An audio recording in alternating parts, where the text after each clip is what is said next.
Hello there, and today we're going to be talking about sleep.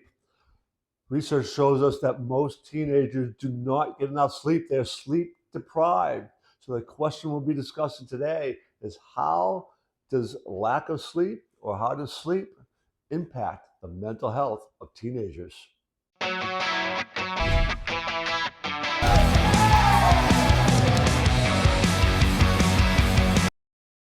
So clearly, a lack of sleep is going to impact the brain. So we want to be having a conversation about how that's going to impact the brain. We also want to look at why are teenagers at a greater risk for sleep deprivation and what does that do for the risk of anxiety and depression. We'll discuss the emotionality and emotional issues that come with sleep deprivation, and then what can we do about it? What are some of the solutions? What are some of the strategies? All those things we'll be talking about in this video. So as we all know, your brain's still under development during those teenage years, and it needs sleep. It needs sleep to process information. It needs sleep for better emotional regulation.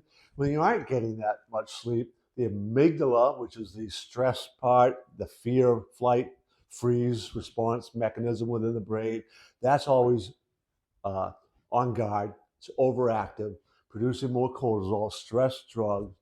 So all of those things impact. Lack of sleep is going to impact your decision making, the prefrontal cortex, which is responsible for that.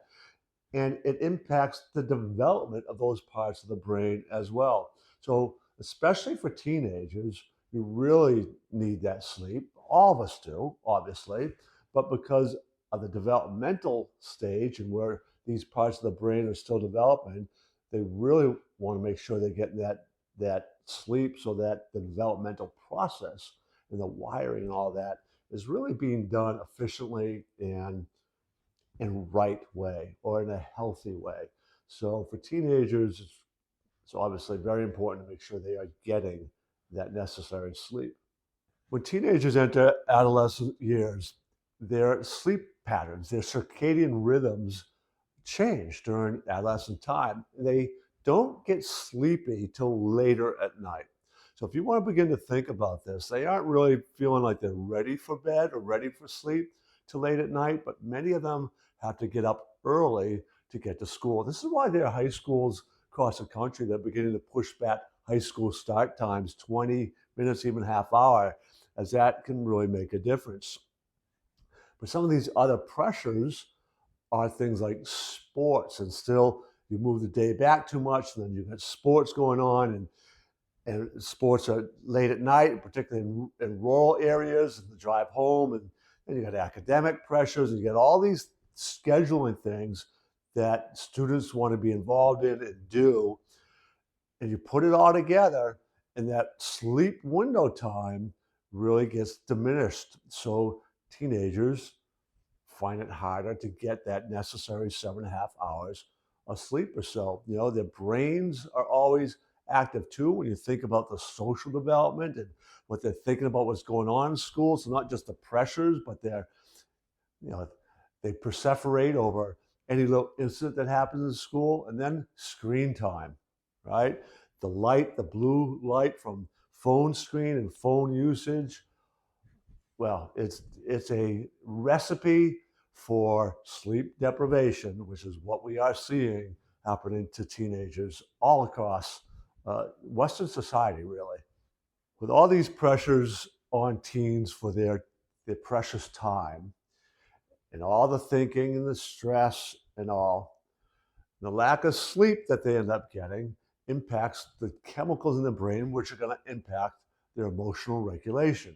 Whether it's the increase of cortisol or the decrease in serotonin and dopamine, you're getting a recipe for moodiness and more reactiveness. Who hasn't seen that in teenagers?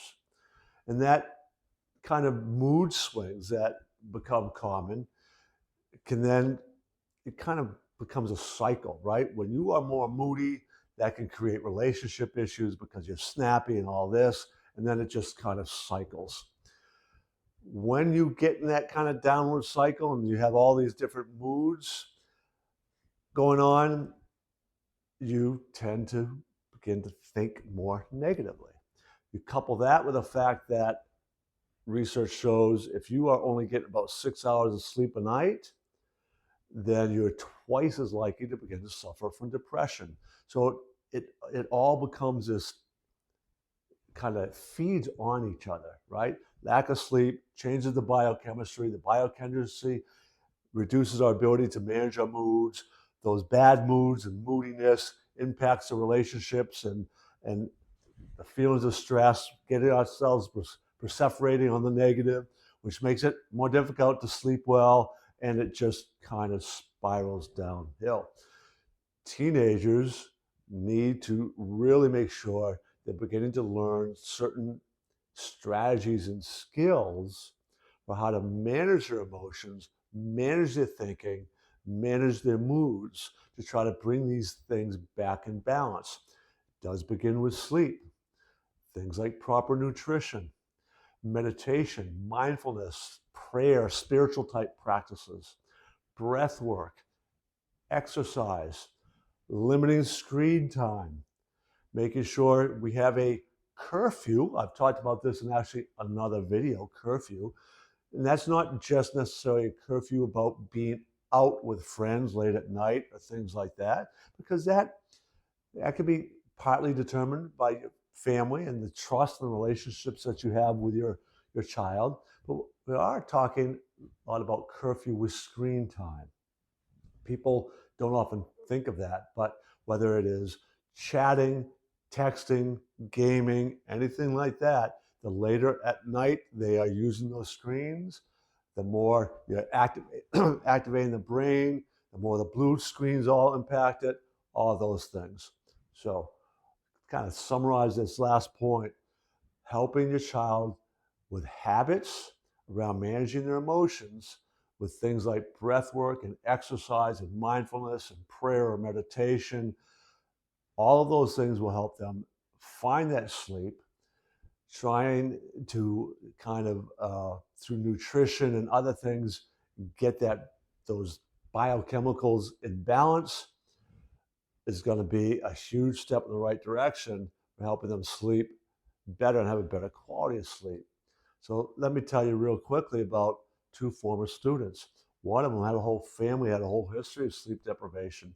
They actually had to go to the local hospital sleep clinic to really implement many of these kind of habits that I was talking about and some nutritional changes and all in order for all the family to be able to begin to sleep better and shift the late nights 2, 3 in the morning and trying to get up at 6 in the morning because the person was extremely moody, irritable, angry a lot, reacted out of anger.